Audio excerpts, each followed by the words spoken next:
What's up, guys? Lucas here, and today we're going to be talking about the Brooklyn Nets 2020-2021 offseason. So looking at their 2019-20 season, they had a big offseason. They signed Kyrie Irving and Kevin Durant both to max contracts. They were a really good team in the 2018-19 season, but not like an elite team. They had the emergence of D'Angelo Russell and just like a lot of good role players, so they were looked at as a favorable destination, and with that, they were able to sign KD and Kyrie. KD ended up missing the entire season after he tore his Achilles in the NBA Finals the previous season, and Kyrie only played 20 games. It was like a mixture of injuries, like nagging injuries, and the team wasn't very good. And like this wasn't the year they were supposed to contend. But in the bubble, a lot of their role players did play really well, and they ended up going like 6-2 in pool play.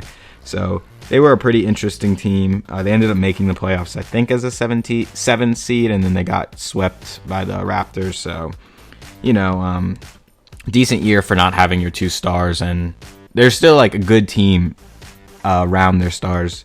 So then this season, to prepare for having KD and Kyrie start to play and actually have expectations this season, they traded for Bruce Brown from the Detroit Pistons and Landry Shamet from the Clippers. Let's talk about Bruce Brown first. He was a shooting guard. He can shoot okay. He shoots about 35% from three. Really good defender, though. Just like one of those dog-type defenders who just like prides themselves in like really tight on-ball defense. Just like really tries hard on that end. He's like kind of a scrapper. I think that's like kind of his mantra in the league, I'd say. Like teams look at him when they think about Bruce Brown. He's like a defensive energy guy. And, he's not a bad shooter, so I think this is actually not a bad signing for them. He could be a good, 20-minute guy, even less than that, and just, like, hit some threes, play really good defense against, like, other stars. Like, if you have to, they might even trade for him, but let's say you have to play, like, a Harden, throwing a guy like Bruce Brown who just puts 100% of his effort to guard him is useful. Like I said, they also signed Landry Shamet from the Clippers. He's a really good shooter. He showed a lot of signs being able to, like, shoot off ball, like, run around screens, just be, like, a really good catch and shoot guy. Not the best defender, which you'd like him to be, because 3-and-D is kind of like the perfect role player now, but he's actually has some off-ball abilities, or on-ball abilities, like dribbling the ball, like running the offense, but not enough to where you'd actually let him do that on this team. The Clippers did that a good bit just because they lacked a point guard last season. But yeah, I think he's good. He can shoot threes at a high clip, and I think as long as he does that, he'll have value on this team. Leaving them in free agency, there's Dizan Musa. He got waived by the Pistons, so it doesn't really matter. Wilson Chandler and Garrett Temple. Garrett Temple was pretty good for them last year. He's just like a veteran shooting, or small forward, sorry. Had like 10 points last year, shot okay from the field and three. Not a huge deal, just like another veteran presence that would have been nice on this team. Kind of similar with Wilson Chandler, just like two guys who just like would have been able to play that small forward minutes that you just need. Like you just kind of need those guys once you get like into the playoffs or playing a good team. When you have to have a rotation, just having a guy who's can guard multiple positions and shoot three at an okay clip is just useful to have, but not a huge loss. So looking at their roster, they have Jared Allen, who was drafted, I think, 2 seasons ago. He was drafted in the 20s. Just a really good rim protector and rim roller, run dunk jump guy. There's not much outside of that. I think he's the best center on this roster. And I'll go down, they have DeAndre Jordan on this team. I think he should start over DeAndre Jordan. He's just more athletic at this point, plays with more energy, better defender. I think he's just better in every way than DeAndre Jordan. But, he just gives you basic center things. Another player, Spencer Dinwiddie, on this team. He was really good for them whenever Kyrie's out. Most of the season, he was honestly the star of this team. I don't think he didn't play in the bubble, but was just really good throughout the season. He averaged like 20 points and around like 7 assists, something like that.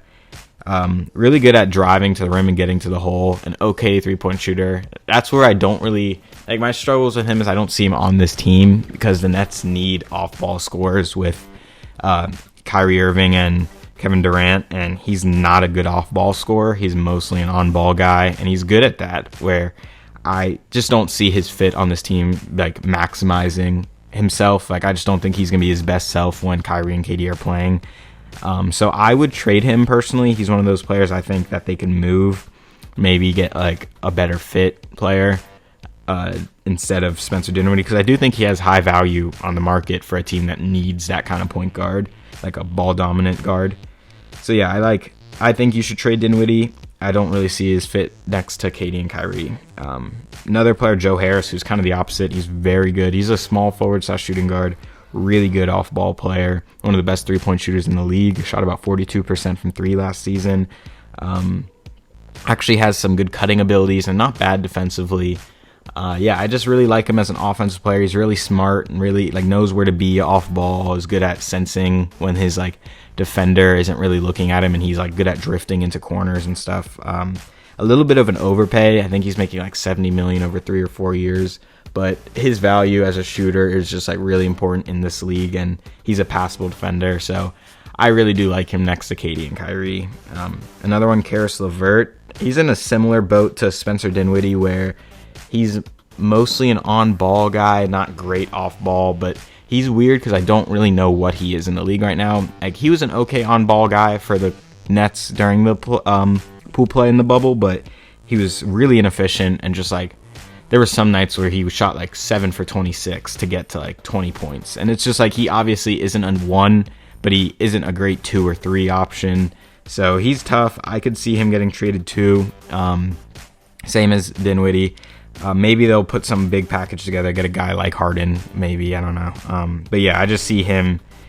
I mean, I think he can fit on this roster okay. I just think he'll be a lesser version of himself if he's on this roster. And then another guy, Taurean Prince. He was on the Atlanta Hawks, 26-year-old small forward / power forward. He was pretty good. I thought he was really good in Atlanta, and then they traded him, and I thought it was a really good signing. He's been okay for them. He shot okay from 3. I think he's going to be similar to what Garrett Temple or Wilson Chandler brought you, just a guy who's a good height, who can switch on multiple players on defense and hit threes on offense. So he'll get playing minutes with this team because they just need good off-ball players, and he's a pretty good off-ball player. So then DeAndre Jordan, he was kind of the third guy last season. He just was kind of an add-on. They signed Kyrie and KD, and DeAndre Jordan is their friend, so the Brooklyn Nets signed him for I think 4 years, 40. He's not much anymore. He's 32 years old. He's lost a good bit of his athleticism. He's just not the same dominant big he was back in his prime, but he's still a useful player. He can give you 15 to 20 minutes of good center play. I hope they start Jared Allen over him. I could see some shenanigans going on where it's he's the veteran and he's the friend of Kyrie and KD, so he gets more minutes. But I think it'll be towards the detriment of this team. I just don't think he's as good of a player as Jared Allen at this point of their careers. So let's get into the stars. Kyrie Irving on this team, he's had a rough few years. Ever since that Cleveland finals, he's kind of just been on a steady decline as a player. Not only in as a player, but in the league as a whole. He just hasn't been as prominent of a figure. Everything about him, there hasn't been a positive story about him in a while. He's been a negative player. Everything about him has been negative for about 3 seasons now. His games played has gone down. He only played 20 games last year. I think 50 games the year before that, or 2 years ago, and then 60 last year. Just not a lot of games played for him. Has had nagging injuries in his lower body, which isn't good, ankle and feet. I think the actual player is undeniable. He's one of the most skilled players in the league.